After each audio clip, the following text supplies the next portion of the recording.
혹시 반복되는 삶의 패턴 때문에 '아 나 왜 이러지?' 하고 힘든 적 없으신가요? 예를 들면 '왜 나는 항상 좀 나쁜 사람한테만 끌릴까?' 아니면 '왜 유독 이 상사 앞에서만 서면 할 말을 제대로 못할까?' 뭐 이런 것들이요. 그렇죠.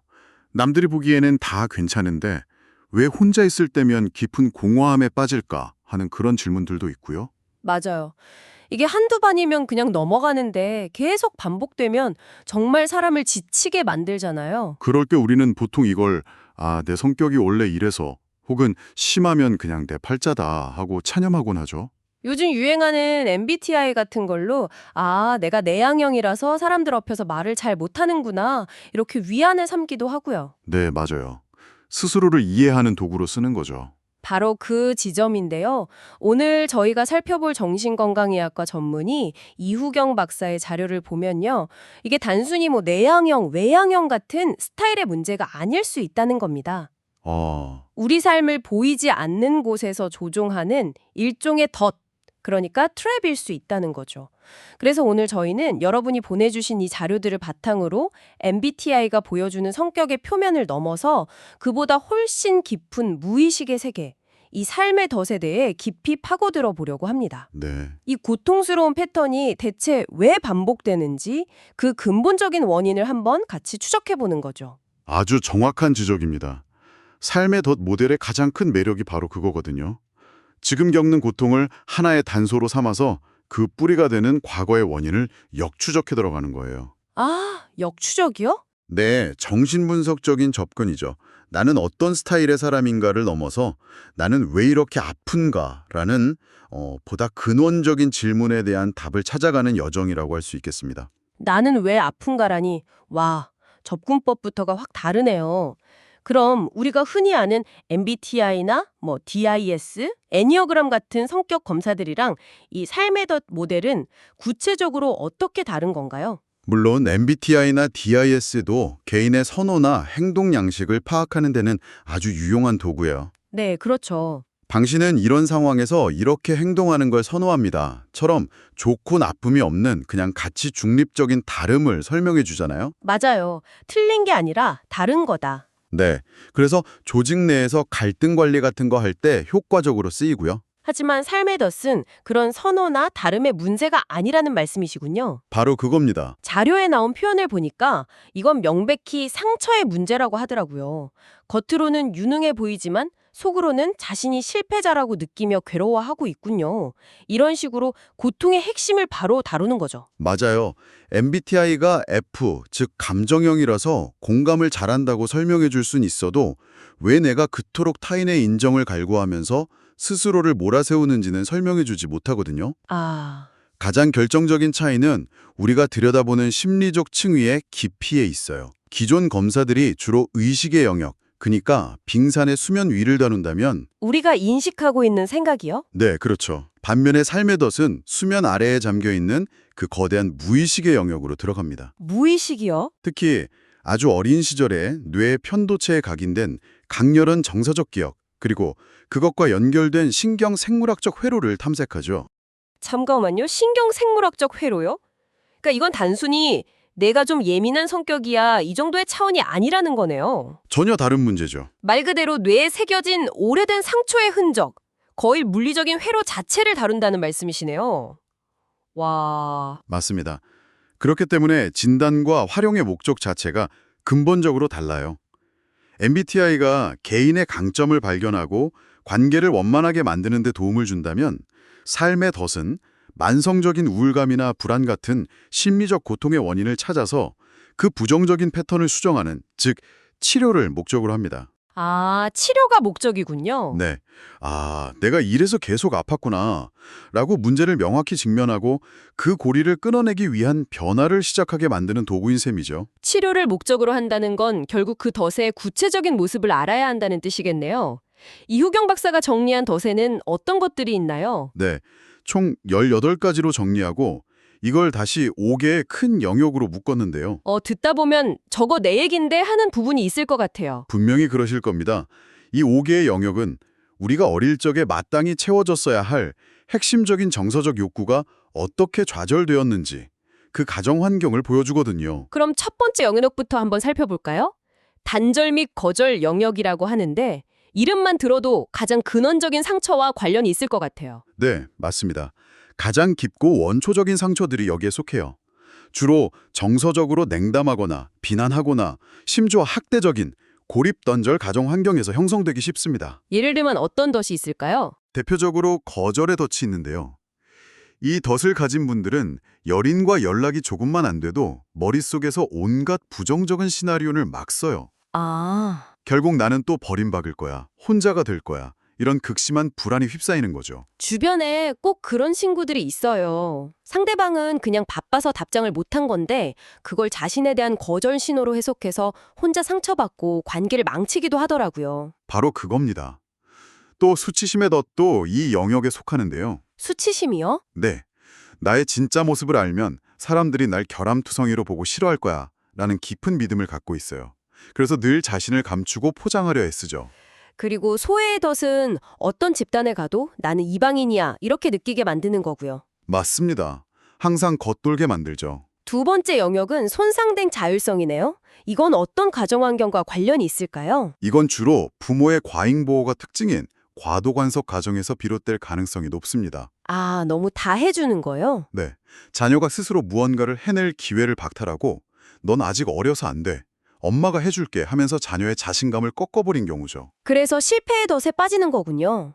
난 뭘 해도 안 돼. 나는 루저야. 이렇게요. 네, 그래서 새로운 도전을 아예 회피하게 되고요.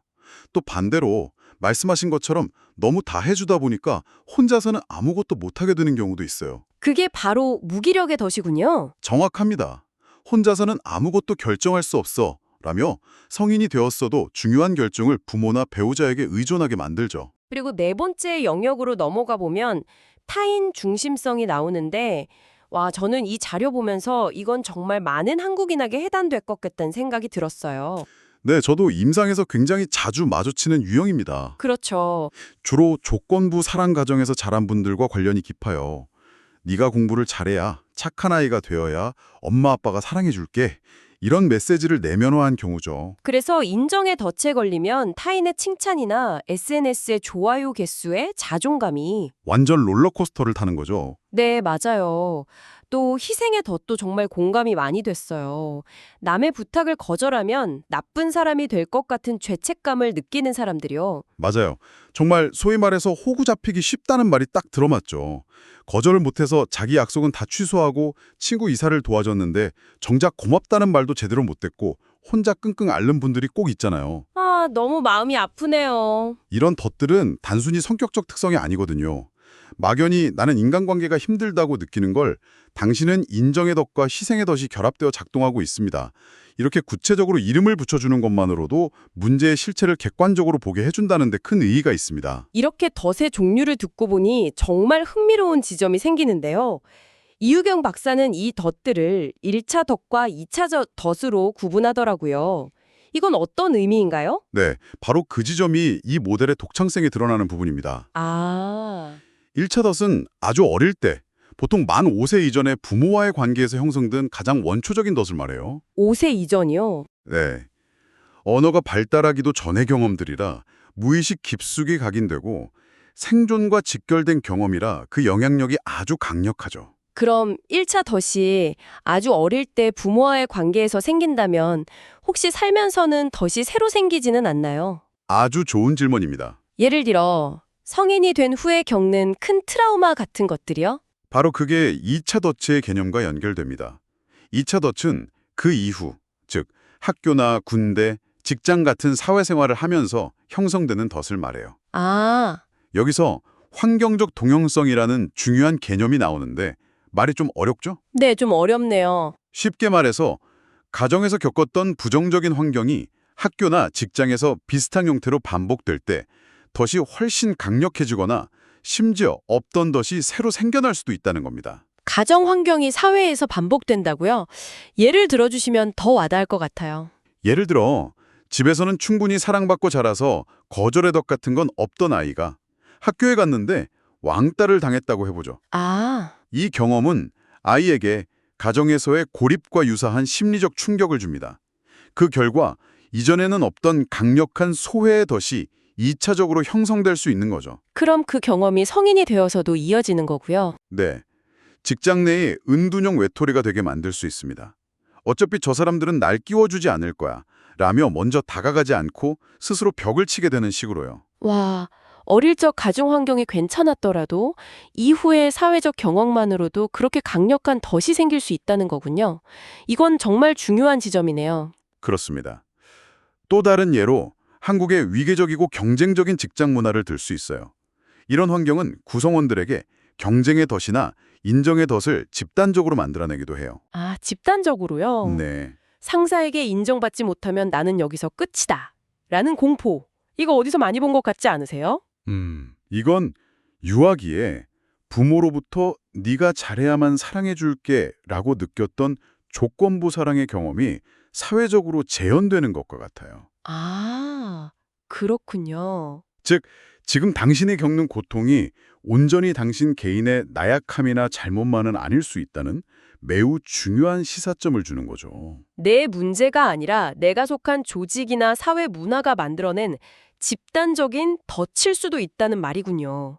와, 듣고 보니 정말 큰 위로가 되네요. 그렇다면 이 보이지 않는 덫을 어떻게 찾아낼 수 있을까요? 설문지를 통해 점수가 높은 덫을 파악하는 것도 중요하지만 이우경 박사는 그보다 질적인 분석이 훨씬 중요하다고 강조합니다. 질적 분석이요? 네, 단순히 점수 합계를 보고 아, 나는 이 덫이 높구나 해서 그치면 안 된다는 거죠. 맞아요. 자료에서 특히 인상 깊었던 부분이 전체 점수와 상관없이 특정 문항에 5점, 매우 그렇다, 이상으로 강하게 반응했다면 그 문항을 주목해야 한다는 거였어요. 바로 그겁니다.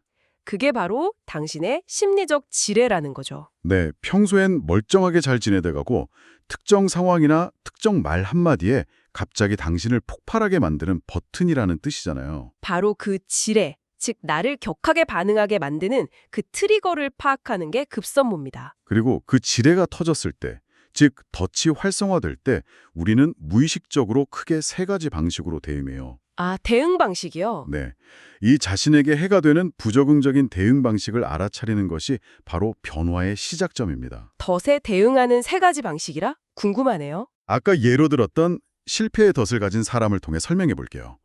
첫 번째 대응 방식은 굴복입니다. 굴복. 네, 덫이 속삭이는 부정적인 목소리를 그대로 받아들이는 거예요. 그래, 난 어차피 뭘 해도 안 될 놈이야 라고 생각하며 아예 새로운 도전을 포기해버리는 거죠. 두 번째 방식은 아마도 회피겠네요. 그 상황 자체를 피해버리는 거요. 맞습니다. 실패가 너무나 두려운 나머지 자신의 능력을 증명해야 하는 중요한 시험이나 면접 같은 상황 자체를 어떻게든 피해버립니다. 아, 혹은 불편한 감정을 느끼기 싫어서 술이나 게임, 쇼핑 중독에 빠져서 현실의 불안감을 마비시키려고 하기도 하고요. 마지막 세 번째 방식이 가장 흥미롭고 또 많은 성공한 사람들에게서 보일 것 같은데요. 반격, 다른 말로 과잉보상이라고 하더군요. 네, 어쩌면 가장 알아차리기 힘든 방식일 수도 있습니다. 왜죠? 실패자로 보이지 않기 위해 오히려 남들보다 몇 배는 더 노력해서 자신을 혹사하는 워커홀릭이 되는 경우거든요. 아, 겉으로 보기엔 성공한 사람이네요. 그렇죠. 누구보다 성공하고 유능한 사람처럼 보이죠.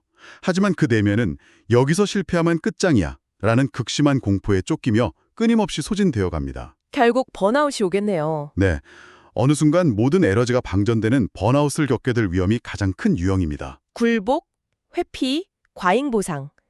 이 질문을 스스로에게 던져보게 되네요. 당신은 주로 어떤 방식으로 덫에 대응하고 있나요? 이 패턴을 알아차리는 것만으로도 무의식적으로 반복되던 행동의 고리를 끊을 수 있는 첫걸음이 될 것 같아요. 아주 큰 진전이죠. 내가 어떤 지뢰를 갖고 있고 그게 터질 때마다 어떤 방식으로 대응해왔는지를 객관적으로 인지하는 것.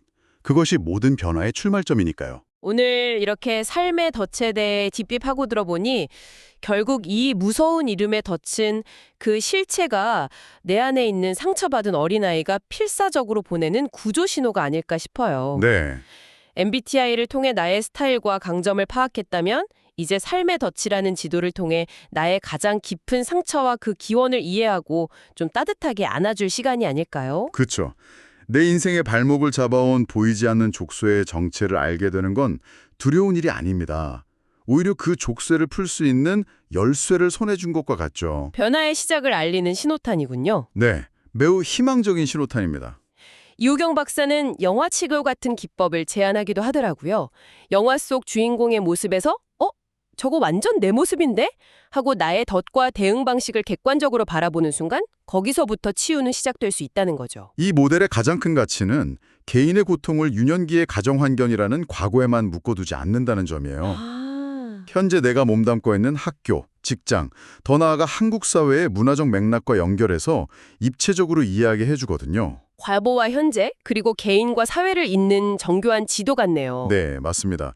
내 아픔이 온전히 나만의 탓이 아니라는 사실을 깨닫게 해주는 것만으로도 정말 큰 위로가 되고요. 맞아요. 그 사실만으로도 어깨가 조금은 가벼워지는 것 같습니다. 오늘 저희의 이야기를 들으신 당신에게 마지막으로 질문을 하나 드리고 싶습니다. 오늘 당신 안에서 발견한 가장 강력한 덫은 무엇인가요? 그리고 그 덫이 모습을 드러낼 때 당신은 지금까지 주로 굴복, 회피, 과잉 보상 중 어떤 방식으로 대응해 왔나요? 이제 그 익숙하지만 고통스러웠던 패턴에서 벗어나기 위해 당신이 당장 시도해 볼 수 있는 아주 작은 첫걸음은 무엇일지 한번 생각해 보시는 건 어떨까요?